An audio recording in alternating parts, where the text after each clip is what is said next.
Welcome to a Sober Shepherds podcast. My name is David Whites. This morning before the noise began, I felt it. That rare moment of peace before the day starts testing your patience.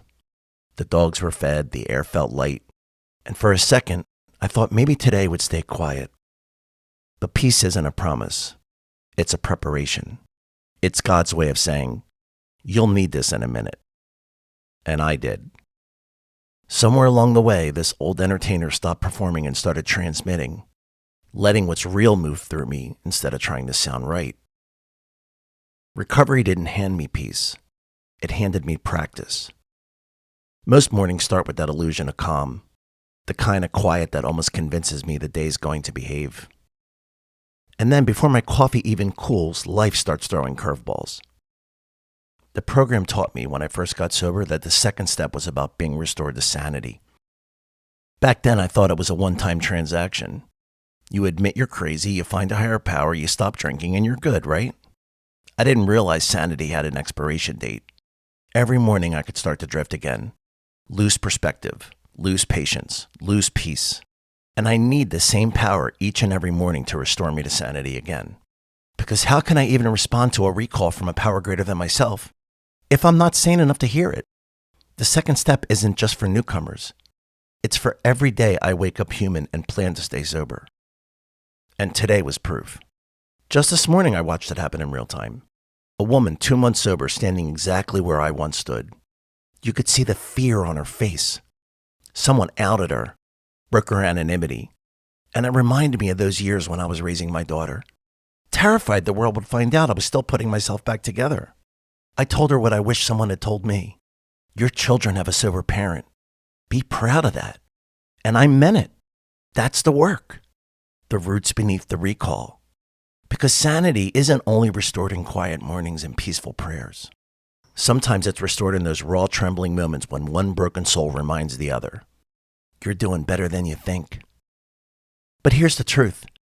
Every time we're in a meeting, we're all on our best behavior, or at least we try to be. We smile, we greet one another with open arms. During the meeting, we raise our hands, we're called on, and we share our experience, strength, and hope within 3 minutes. We relate, we encourage each other. We try our very best to say all the right things. But that's not where the real program happens. That hour, that's our hour of peace. The warm-up before the test.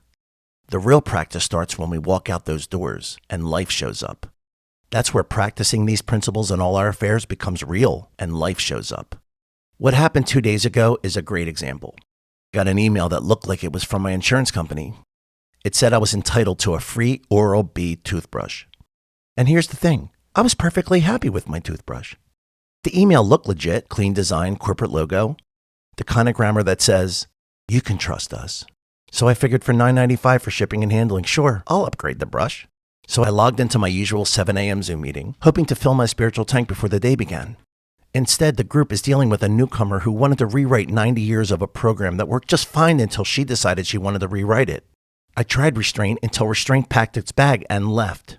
Every word on the tip of my tongue was loaded, and I had to pray my mouth shut before I made a tradition-sized mess. That's when the second step whispered, you need me again, Dave. I hit leave meeting and God restored a little sanity back into me. Then I raced across town so the insurance company wouldn't repossess my sleep apnea machine. I didn't even know that was a thing. Repossess? Like a tow truck for your lungs. My Wi-Fi enabled proof of breathing. It's like having a probation officer for forced air so I don't suffocate to death in my sleep.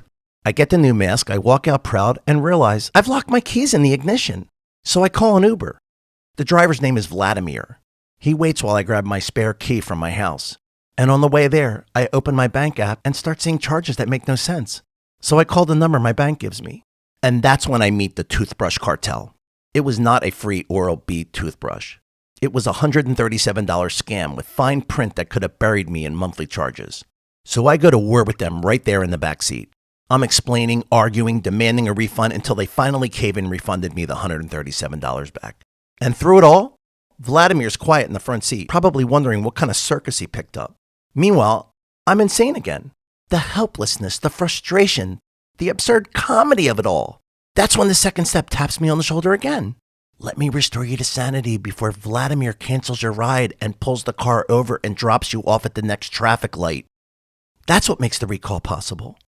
I could actually hear God calling.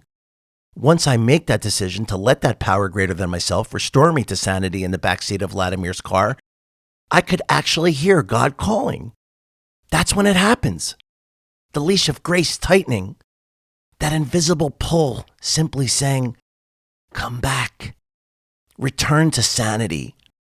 Return to calm. Return to me. And that's when it happens.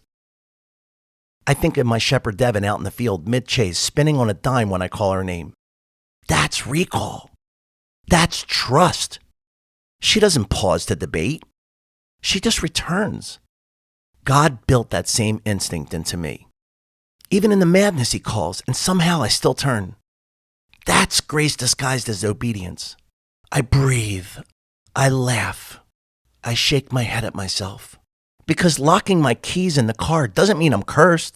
Getting scammed doesn't mean I'm stupid. It means I'm still human. And thank God for that. That's the work now. To stay teachable. To practice restraint. To let the leash of grace keep me from drifting too far. Every ridiculous moment, every argument, every scam, every Uber ride is another chance to build a root beneath the recall. And those roots don't grow overnight. They grow through repetition, through humility, and 100 tiny surrenders. Alcoholism is a constant tug of war. My will against the recall. Some days I win. Some days grace wins. But as long as I keep showing up, I know which side I want to land on. As long as I keep letting that higher power restore me to sanity one more time. I'm not perfect. I'm a man who still falls for toothbrush scams. But I remember faster now. That's what recovery has given me. The recall to come back, even after the madness. And maybe that's the miracle, that in the middle of chaos, God still calls my name. And somehow, I still turn for his mercy. The madness doesn't quit, and neither do I. Every scam, every slip, every locked door is just another day to practice this principle in whatever affairs get thrown my way. And if you can grab that moment of clarity to get close enough, especially during the chaos, that recall of being restored to sanity is just a decision away. I've done it 100 times before this day. All I had to do was make a decision to let God in so I could be restored once again. Right there, right then. That's recall. That's grace. That's recovery. And if you listen close enough, you'll hear it too. That still, small voice cutting through all the noise saying, "You made it back, kid. Welcome home."